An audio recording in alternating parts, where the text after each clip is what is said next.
बच्चों, इस वीडियो में हम पढ़ेंगे chapter the first empire, the Mauryas के बारे में।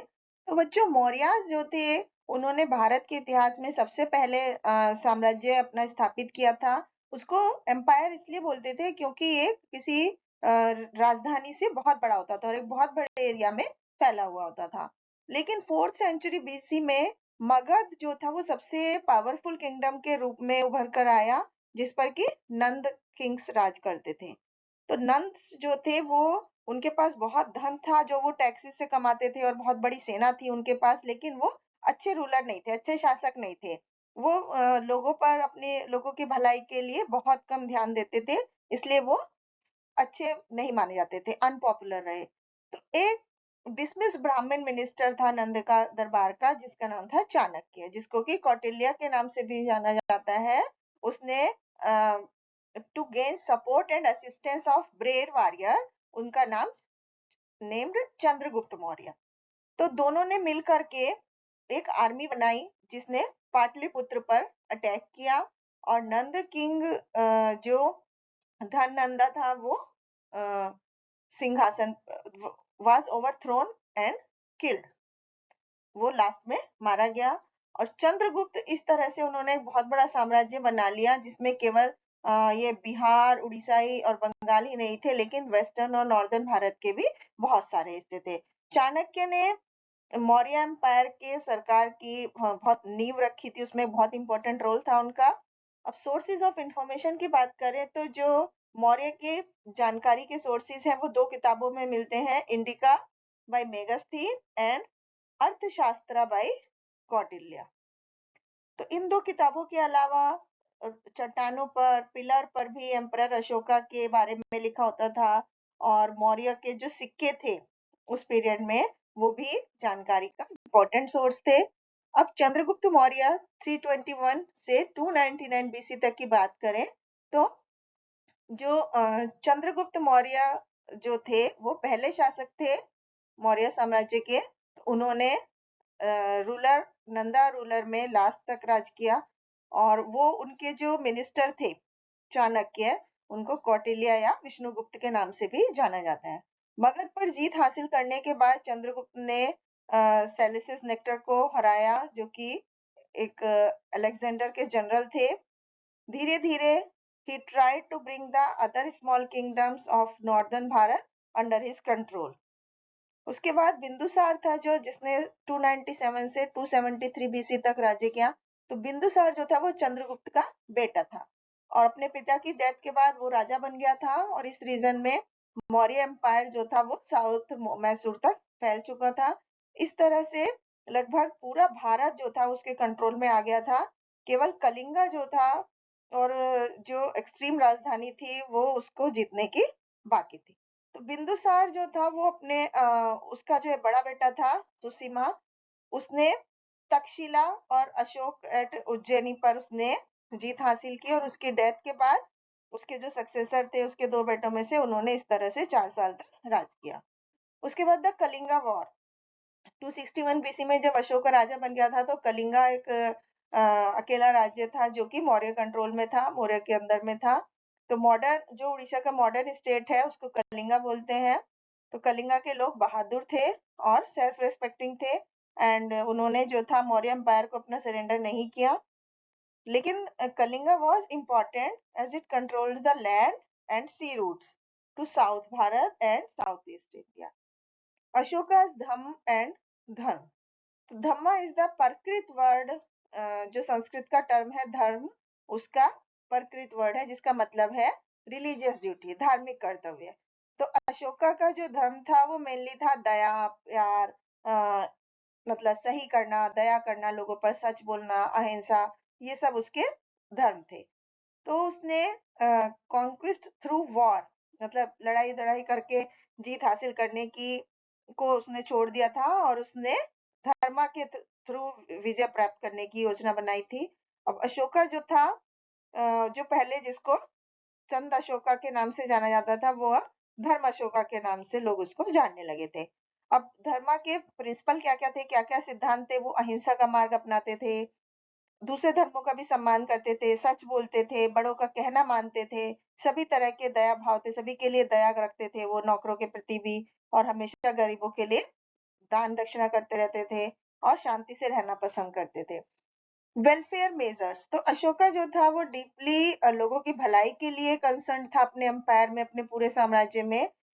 उसका उसकी जो कहावत थी वो कहता था कि all man are my children, सारे जो आदमी हैं वो मेरे बच्चे हैं और मैं अपने बच्चों को वो सब दूंगा जो भी उनकी इच्छा है, उनकी खुशी के लिए, उनकी भलाई के लिए सब काम करूंगा।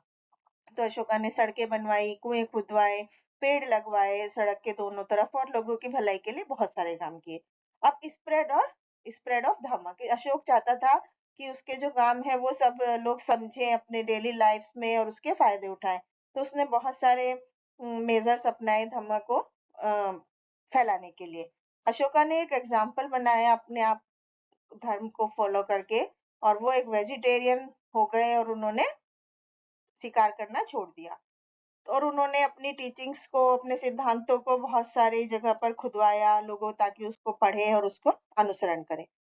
अशोकास एडिक्ट्स, अशोका पहले ऐसे शासक थे जो अपने चीजों को एडिक्ट्स के थ्रू कम्युनिकेट करना चाहते थे।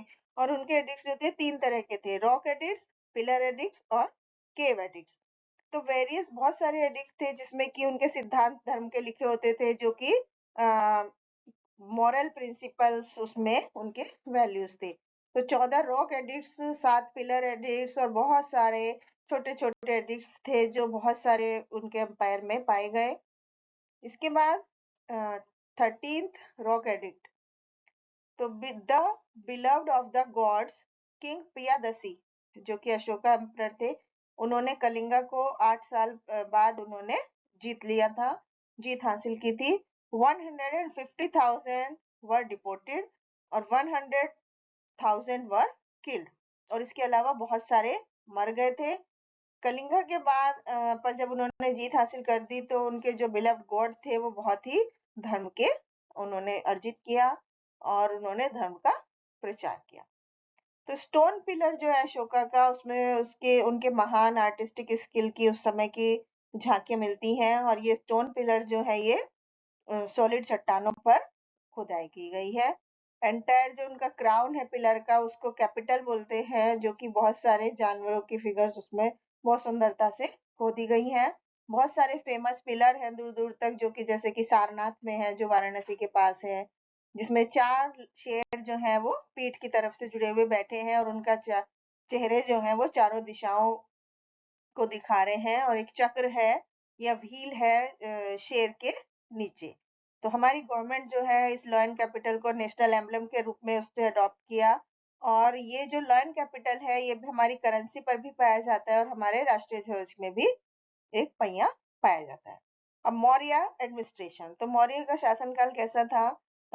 वो 4 डिवीजन में डिवाइडेड था, central, provincial, district and village administration. तो राजा बहुत ही पावरफुल थे। लोग मंत्रियों की एक सब काउंसिल थी जिसे कि मंत्री परिषद उसमें सलाह देते थे। सबसे पहले सेंट्रल के बारे में बात करते हैं। तो सुप्रीम अथॉरिटी जो थी सेंटर में वो थी राजा। वो इम्पोर्टेंट डिसीजन लेते थे लोगों की भलाई के लिए, एंड वो एक काउंसिल ऑफ मिनिस्टर के द्वारा असिस्ट किए जाते थे। उसके बाद प्रोविनेंशियल होती थी, तो जो इसमें जो एम्पायर था वो बहुत सारे प्रोविनेंस में डिवाइडेड था। हर एक प्रोविनेंस जो था वो एक प्रिंस उसको हेड करता था, जो कि एक ग्रुप ऑफ ऑफिसर होता था जो उनको असिस्ट करता था अलग अलग मामलों में। डिस्ट्रिक्ट होते थे, हर एक प्रोविनेंस जो है वो फर्दर डिस्ट्रिक्ट में डिवाइडेड होता था, और जो डिस्ट्रिक्ट का हेड होता था जिसको कि प्रदेष्टा बोलते थे, और जो युक्तास और रजुक्स होते थे वो उनको असिस्ट करते थे। इसके बाद पाटलिपुत्र, पाटलिपुत्र जो थी इस एम्पायर की राजधानी थी, और ये चारों तरफ से लकड़ी की दीवारों से घिरी हुई थी जिसमें कि 4 गेट और 570 टावर थे, और एक उसके चारों तरफ, शहर के चारों तरफ एक मोट था जो उसको शत्रुओं के आक्रमण से बचाता था। कलेक्शन ऑफ टैक्सेस, तो किस तरह से टैक्स आता था? Security and comfort of the foreigners, registration of birth and death, industry से, trade and commerce, inspection of manufactured goods.